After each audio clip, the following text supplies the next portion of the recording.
Olá, amigos, tudo bem com vocês? Estamos de volta aqui para o nosso resumo nesta terça-feira, dia 9 de setembro de 2025. Depois de um feriadão, de um feriadão prolongado, esse final de semana prolongado, vamos retomar a vida porque o clima tá quente aqui no Cerrado, né? Vamos lá, vamos começar pela informação mais quente do dia que eu trouxe aí com exclusividade. Seguinte, teve uma reunião em Brasília nessa segunda-feira e com o senador Eduardo Gomes, o deputado federal Carlos Gagin, a senadora Dorinha, participaram também o presidente da ATM, o Big Joe, e também o presidente do consórcio intermunicipal do Vale do Araguaia e prefeito de Araguacema, Marcos Vinícius Moraes Marquinho, todos eles do União Brasil, com exceção do Gomes, que é do PL. O que ficou definido? Gomes bateu o martelo e vai apoiar Dorinha para governadora e vai apoiar Carlos Gagin para o Senado. Martelo batido, ponta virada, como diria meu querido amigo Jefferson Agamenon. Isso vai ser anunciado publicamente no dia 19, no encontro que vai ocorrer em Palmas, e no dia 22 vai ter uma inauguração de uma série de obras importantes em Araguaína, e lá vai ser a estreia, a van premiere da chapa majoritária da Dorinha Gomes e Carlos Gagin.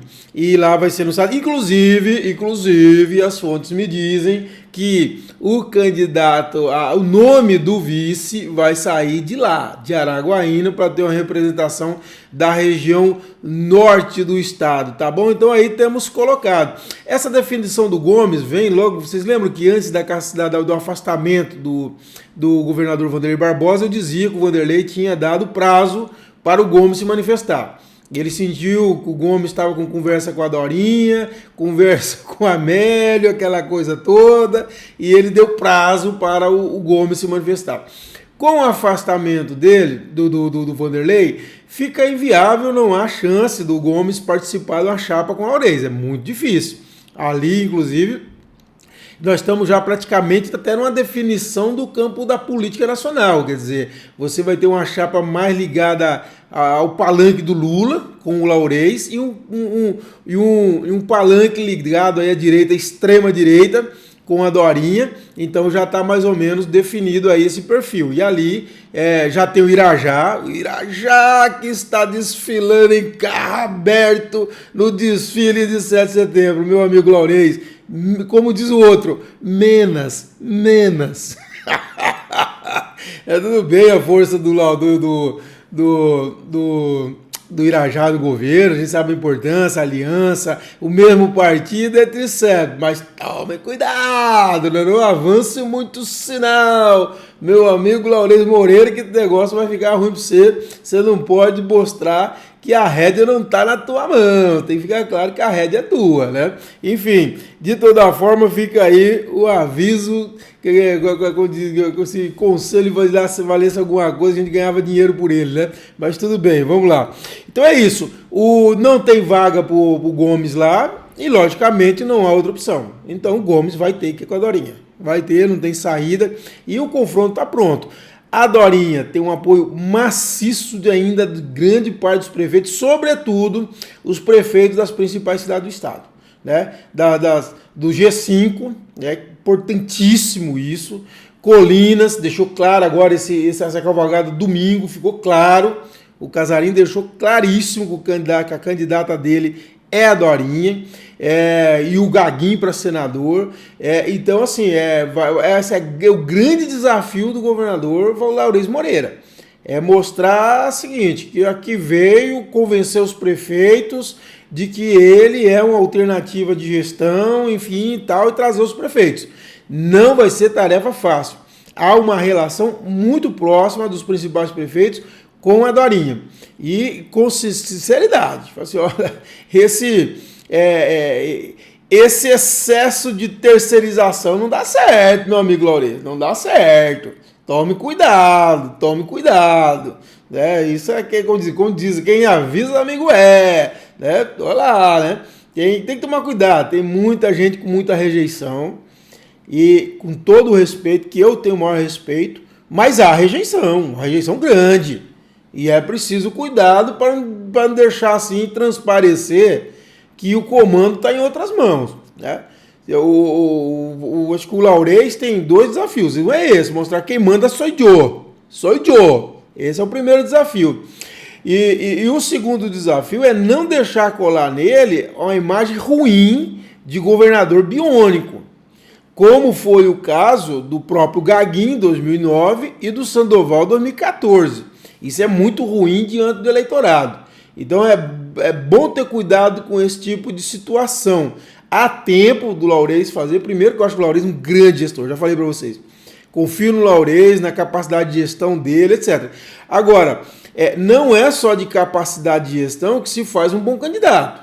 Por exemplo, 2022, o melhor candidato para mim ali era o Ronaldo Dimas, eu não tenho dúvida em relação a isso. Não tenho mais a menor dúvida, o Dimas seria a melhor solução para o Estado. Agora, não havia condições políticas. Estava muito claro que não tinha a menor condição política naquele contexto para o Dimas ganhar uma eleição. Então, assim, o Laurez é um grande gestor. Eu acho que o Estado da mão dele está em boas mãos em termos de gestão. Agora, ele tem que construir condições políticas. E se deixar essa pecha de que, olha, ele tem outros que comandam no lugar dele, ou ainda que ele é um governador meramente biônico, e eu acho que essa questão do biônico passa até pelo impeachment do governador afastado, vai ter que passar em determinado momento, não é o momento, mas uma hora vai ter que chegar a isso, para que ele não fique com a peste de governador biônico. Então, assim, esses são os grandes desafios. E falar nisso, eu conversei com alguns deputados, com gente influente na Assembleia, e a leitura lá é justamente essa, quer dizer, olha, eles não querem fazer a precipitação de afastar um governador por um impeachment e tal, como foi feito na transição do Carlécio para o Vanderlei. Logo o Vanderlei assumiu, não deu uma semana, já estavam conversando sobre o impeachment do Carlécio. Já entraram lá, pegaram alguém lá, entrou com um pedido de impeachment, etc e tal, e o troço rolou. Agora, nesse momento, o que eles dizem para mim? Eles fazem uma comparação. Primeiro, que o Carlesse tinha uma rejeição enorme diante da opinião pública. Isso facilitou. Outro ponto que facilitou, segundo eles, é a antecipação, ou até a precipitação. O fato da boa relação, estreita relação, que o Vanderlei tinha com a Assembleia e tem com a Assembleia Legislativa. Então, essas duas condições, eles dizem, não existem hoje. Quais? O Vanderlei saiu com uma boa aprovação. Eu nunca acreditei naquela história de 80%, mas ninguém pode ignorar que ele tem uma boa aprovação. E o Laurez não tem a relação próxima como o Vanderlei tinha e tem com a Assembleia. E então o Laurez vai ter que construir essa relação próxima. Então o que esses deputados me dizem? Que a melhor medida agora é aguardar o julgamento dos recursos do governador afastado, Vanderlei Barbosa, e negando esses recursos vai chegar um momento que torne inviável, quer dizer, nós temos que continuar o Estado. Então aí abriria possibilidade, logicamente, paralelamente, o governador Laurez construindo uma relação de mais proximidade com os deputados, inclusive na reunião com o presidente da Assembleia, Amélio Caires, ele disse que ia tirar um dia da semana para atender os deputados, isso é muito bom, inclusive. Então ele vai ter que construir essas condições. Aí, possivelmente, haverá um impeachment, mas não neste momento. E por falar no recurso do Vanderlei, o relator do recurso é o ministro Edson Fachin, do Supremo Tribunal Federal. É um ministro duro, constitucionalista, não tem aliança ideológica, e havia ali uma torcida do pessoal ligado ao governador afastado que caísse na mão de alguém mais flexível, tipo os deputados, os ministros indicados por Bolsonaro, o Cássio Conká e o terrivelmente evangélico, André Mendonça e o Cássio Nunes Marques. Mas não deu. Caiu faquinha ali, o negócio é na faca, é pesado, tá bom? Então não vai ser fácil. Sinceramente, pelo que eu converso com os advogados, é muito difícil o sucesso do governador Vanderlei Barbosa nesses recursos, tá bom? Muito difícil, mas sempre tem, apesar de remota, sempre tem a possibilidade, vamos aguardar, tá bom? Então teve uma prévia de 2026 na cavalgada de domingo lá em Colinas, os grupos de Dorinha e Vanderlei, de Laurez separaram, Laurez com seu grupo de um lado, Dorinha com seu grupo no outro. Depois o Laurez e seu grupo foram almoçar na residência do Sandoval e Cardoso, ex-governador, e Dorinha e o grupo dela, que estava o Gaguinho, o Lucas Campelo, o Wanda Monteiro, foram almoçar na casa do vice-prefeito de Colinas, o Zanagru, né, e ciceroneados pelo prefeito Josemar Casarim. A senadora disse a algumas pessoas que me contaram que ela foi convidada pelo Sandoval para ir na casa dele almoçar, do Sandoval almoçar também, mas ela já tinha esse compromisso com o Casarim. O Casarim recebeu o governador Laurez Moreira, recebeu o Laurez e depois foi para esse almoço com a Dorinha. Mas de toda forma ficou muito claro, tanto na cavalgada, cada um num trio diferente, quanto no almoço. Estão separados, dois para lá, dois para cá, como diz aquela velha canção, tá certo? Bom, e por fim, hoje começa o grande julgamento aí, enfim, né, final do julgamento propriamente dito, com sentença nessa semana, tudo do ex-presidente Jair Bolsonaro e os generais. Isso é histórico. Já falei, o Brasil devia ter feito isso no final dos anos 70 com os torturadores, assassinos do meio militar, né? Repito, as academias militares precisam rever seu currículo, tem que parar de formar golpista. Não tem um golpe nesse país que não tenha a mão das Forças Armadas. As Forças Armadas é um centro de formação de golpista contra a democracia brasileira e isso aí tem que acabar. O Brasil precisa lidar com essa questão. Outra questão me cobram muito. Porque você não é imparcial. Eu vou dar a resposta que eu dou para todo mundo. Não existe imparcialidade quando você tem de um lado democracia e do outro lado fascismo. Imparcialidade é numa disputa dentro do campo democrático. Essa disputa que nós temos desde 2018 não é no campo democrático. É a democracia contra o fascismo. Bolsonarismo representa o fascismo, com tudo que prega. A destruição dos adversários, a religião misturada com a política, a força do Estado para se impor sobre os outros poderes, do Executivo para se impor sobre os outros poderes, a utilização de massa para enganar, para manipular.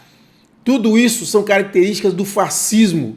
A falta de respeito ao que é diferente, às minorias, tudo que se diz respeito à civilidade, eles são contra. Isso é característica do fascismo. Então eu não sou imparcial quando se trata de bolsonarismo, eu sou adversário do bolsonarismo. Nunca escondi e nunca vou esconder, e me lê e me assiste quem quer que não assiste. Não faço questão, nem o zero. Não sou imparcial nessa história. Imparcial se dá dentro do campo democrático, da disputa democrática. Aí eu sou imparcial. Mas quando tem de um lado democracia e do outro lado fascismo, eu sou do lado da democracia. Eu sou o inimigo do bolsonarismo. Inimigo declarado do bolsonarismo. E sempre o serei. Onde tiver o bolsonarismo, que é a extrema-direita fascista, que está se espalhando pelo mundo, eu sou adversário, eu sou inimigo, eu sou contra. E sempre serei. Espero que isso fique muito claro. E que seja condenado, cadeia longa para esse canalha desse Jair Bolsonaro e esses canalhas desses generais que tentaram dar um golpe na democracia brasileira. Viva o Brasil, viva a democracia. Um abraço a todos e até essa quarta-feira.